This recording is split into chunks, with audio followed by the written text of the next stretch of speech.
நடிகர் அஜித் அவர்களுடைய அடுத்த படம் தான் விடாமுயற்சி என்பது எல்லோருக்கும் தெரியும்.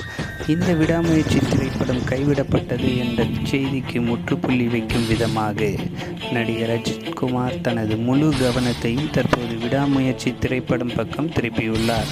விடாமுயற்சி படத்தின் இறுதிக்கட்ட படப்பிடிப்பு வேலைகள் தொடங்கிவிட்டது. இதற்காக நடிகர் அஜித் வெளிநாடு சென்றுள்ளார். மற்ற சக நடிகர்களும் வெளிநாடு செல்ல உள்ளனர். சரி, விடாமுயற்சி எப்போ தாங்க ரிலீஸ் ஆக போகுது அப்படிங்கிறது தானே உங்கள் கேள்வி. இந்த படத்தை எப்படியும் தீபாவளிக்கு ரிலீஸ் செய்யணும்னு விடாமுயற்சி டீம் விடாமுயற்சியாக செயல்பட்டு வராங்க. ஸோ ஃப்ரெண்ட்ஸ், தீபாவளி சரவெடி வெடிக்க நீங்கள் ரெடியாக தலை படத்துடன் இந்த தீபாவளியை எல்லோரும் கொண்டாடலாம். இந்த தீபாவளி தலை தீபாவளியாக தான் இருக்கும். அதை எழுதி வச்சுக்கோங்க, இது மிஸ்ஸே ஆகாது. ஸோ ஃப்ரெண்ட்ஸ், லைக் பண்ணுங்கள், சப்ஸ்கிரைப் பண்ணுங்கள், ஷேர் பண்ணுங்கள்.